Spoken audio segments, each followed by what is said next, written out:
what do you think is the best diet for building muscle? It's not high carb, it's not paleo, it's not keto, and it's definitely not vegan. The best diet that you can do to build muscle is by following a strict, stone cold carnivore diet. When I followed this method for myself, I lost 15 pounds in literally just 3 months, and I was stacking on size. I was gaining strength whilst I was doing it, and I didn't have to track calories. I didn't have to do any of this bullshit. So in this video, I'm gonna explain to you why this diet is basically a cheat code for building lean muscle, shredding fat. It's basically like a mini steroid cycle. Like, it's a literal complete body recomposition diet. So to get a better understanding of this diet, let's go back into the 60s during the golden era of bodybuilding. And back in this time, high fat, low carb diets were just more popular, right? Like, but the average guy back then, most of the guys ate pretty strict all year round. Yeah, we ate steaks all year round, at least 4 or 5 of them at a time. Okay, and as far as grams of protein, did you measure your grams like one gram per pound of body weight? None of that kind of madness was going on. it's called the golden era because these guys had some of the most aesthetic, just visually pleasing physiques of all time. Like, Serge Nubret, like, this guy was eating 6 pounds of fucking meat every single day, right? Like, you compare these old physiques, these golden era physiques, to how they are now, it's really a night and day difference, right? I mean, like, most bodybuilders now, most natural bodybuilders are not natural, but guys on steroids, they have like steroid bellies, so having that lean waist and that huge upper body, right? They were able to achieve that physique because of the diet. Now, the reason why their diet made them so aesthetic, made them so lean, was basically because of how the food was affecting their hormones, but more of the fact that meat was just the highest quality food that you can basically ever eat, right? Because meat is a complete protein source, right? It has all 9 essential amino acids, right? Most foods, like peanut butter, for example, they only have like 5 out of 9, so you're not getting the full actual source of protein. So meat is just always going to be a better option.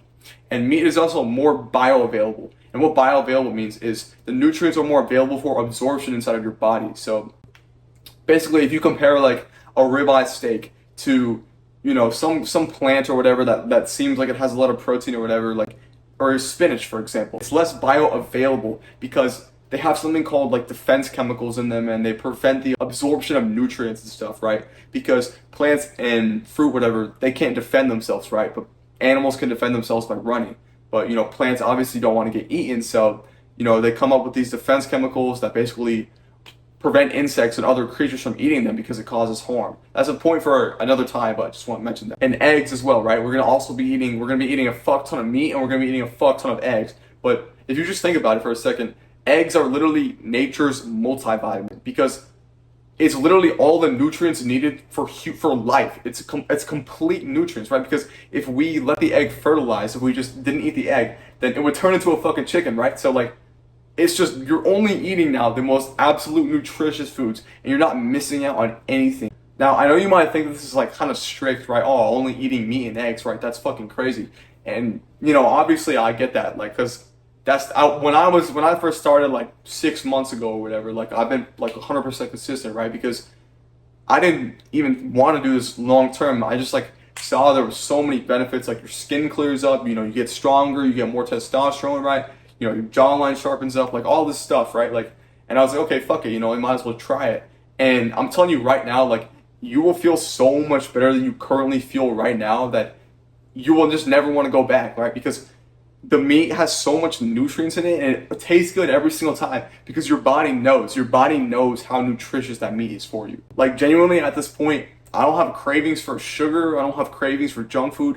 All I have cravings for are for the food that just makes you feel so much better than like how you felt before. And now, on top of all these nutrients that you're getting from the meat, well, meat is very high in saturated fat and dietary cholesterol. And dietary cholesterol is the building block for testosterone, right? If you don't have high cholesterol, you won't have high testosterone, basically. And, cholesterol is so important, right? Like, your body needs cholesterol. Your body makes 80% of its cholesterol on its own. So if you don't eat a lot of cholesterol, your body will just make it.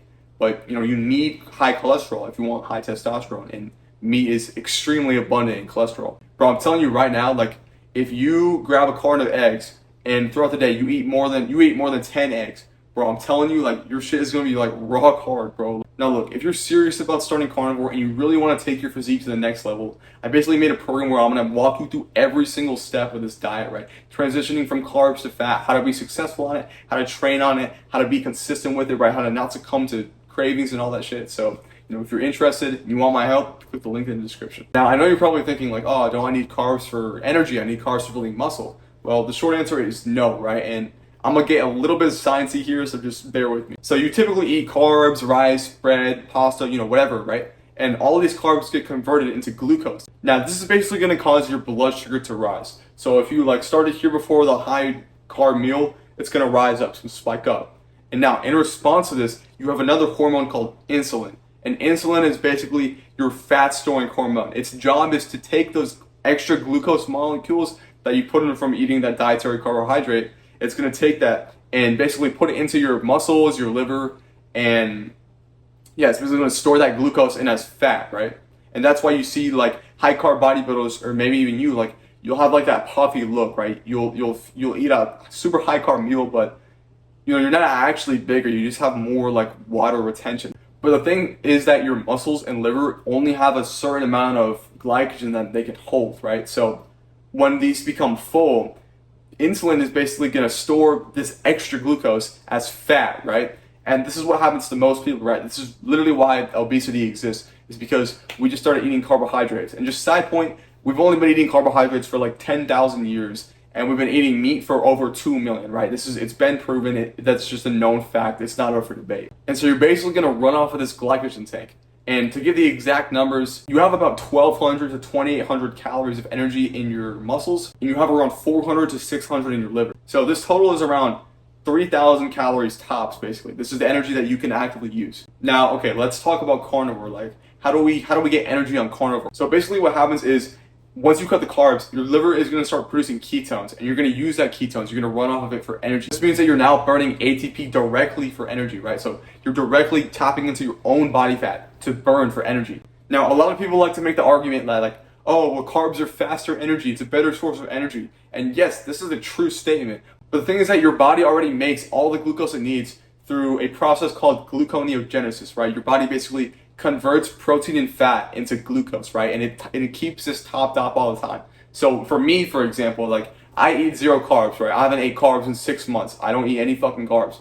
And I do a lot of sprinting. I do a lot of weightlifting and stuff, right? I'm still extremely explosive because my body already has, like I still have that glycogen, because we need glycogen basically for very high intensity, because it's just a bit quick. We can tap into it quicker than we can for fat. Now, there was this professor, and his name was Tim Noakes. And what he did was he basically compared fat-adapted athletes to carb-adapted athletes.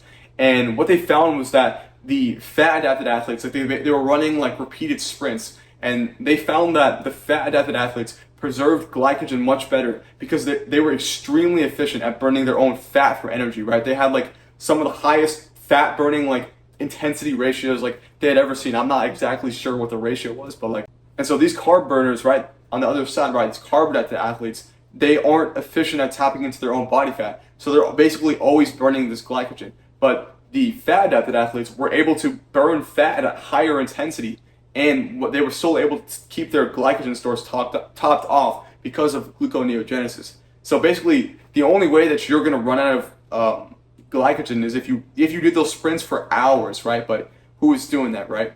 So you're basically not missing out on anything because you still have that high performance energy, and now you're tapped into your fat stores, right? And your fat stores have over like 60,000 calories of energy. So you have this constant stream of energy that you have access to at all times, right? There's never going to be a time when you bog down, right? When you crash. Like in my experience, like I don't like have to take naps anymore. Like I'm basically energized the entire day. Like it's extremely life changing. And now the best part is once you become fat adapted, let's say you have a bit more fat in your body. This means that your body is basically going to tell you to eat less because now you're directly using your own body fat for energy. Instead of when you're eating carbs, your body is having to store on the fat, and you're not efficient at using your own body fat because you aren't adapted to burning fat. You're adapted to using carbs for energy. So it's literally like people can solve the obesity like epidemic so easily. This video isn't even about that, but like if you have extra body fat on your body, it's just because you're in the wrong metabolic state. Like if you put yourself into a fat burning state, you'll shred the fat. And let's say you're a skinny guy, right? Like let's say you don't have a lot of fat in your body. This means, and you're going to the gym. This means that your body is basically going to tell you to eat a fuck ton more food, right? Because your body is now using more energy for the gym to build muscle, all this different stuff, right? Now, okay, that was a lot of info, right? I just gave you a lot of information. So how do we do this successfully, right? Well, the first major thing is that you're going to have to learn how to re-eat because your hunger hormones are going to be so different than how they are now when you're eating carbs. All you have to do is basically listen to your hunger hormone. All you got to do is eat whenever you're hungry and you eat until it stops tasting good. And I know it sounds simple, but it's literally that easy. Like, so for me, right now I'm eating 2 meals per day. And so like, I'll work out fasted and then around like 11, 12 o'clock, I'll have basically a massive meal. I'll eat 8 eggs, sunny side up, just because they're better. I have 8 eggs and I have like a pound of like ground pork. And you know, that's around like 2,000 calories.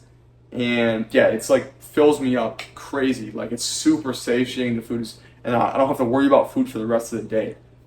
Pretty much, right? But I'll have a second meal and it's around another 2,000 calories, right? So I'm eating about 4,000 calories per day. When you're first starting, you might want to eat like around 3 to 4 meals, right? Maybe not 4, but like 3 pretty decently sized meals. But when you're first transitioning on the diet, it's very important that you don't cut carbs down to 0, right? You have to wean into the diet. You have to slowly get rid of the carbs, right? And I would definitely recommend, like, if you have some calorie goal, like, I would say track for the first, couple weeks or whatever, just to get an idea of how much you're eating, because you might be under eating, you might be overeating, it's very unlikely, but you might be under eating, so you might have to kind of force yourself to eat a little bit more for the first couple of weeks. So you might have to give your body some time to kind of relearn its hunger signals, and eventually, like, you'll be at that spot where you want to be at. Now, the next thing I would recommend is make sure to salt your food like crazy when you first start, because what's going to happen is your electrolytes are basically going to dump like, they're going to dump like crazy. And so, make sure you get a real salt. And so I use this salt. It's called Redmond Real Salt. Like, this salt is fucking so much better than, the shitty fake salt that's all out there, right? It's actually got real electrolytes in it. And now, regarding like the calories and shit, you basically want to aim for a 70 to 30 fat to protein ratio. So 70% of your calories come from the fat and 30% come from the protein. And the ways to hit this, the methods I suggest is make sure you cook your food basically in a lot of butter, right? So if you're making scrambled eggs, cut off 2 tablespoons, 3 tablespoons of butter and just, it'll just melt in the eggs, right? Because you got to get that fat in, because if you don't get the fat in, then you'll basically notice that, you won't be feeling like high energy, you just won't be feeling well. And so that's why, it can definitely be a good idea to track and just get a census of, what your macros are looking like, right? And like, should you be eating more fat? Should you be eating more protein? And regarding the protein, like, you're going to hit the protein so easily on this diet. Like, I'm sitting at probably around 170 body weight, but I'm probably eating over 200, 250 grams of protein per day, right? And without even like having to think about it, right? Because, meat is obviously super dense in protein. And yeah, regarding the kinds of meat that you want to get, obviously, we want to get the fattier cuts of meat. And this is great if you're on a budget too, right? Because, 70-30 ground beef is always going to be cheaper than 93.7, right? The fattier is usually, people don't usually buy the fattier beef, but, so definitely get the fatty cuts of beef.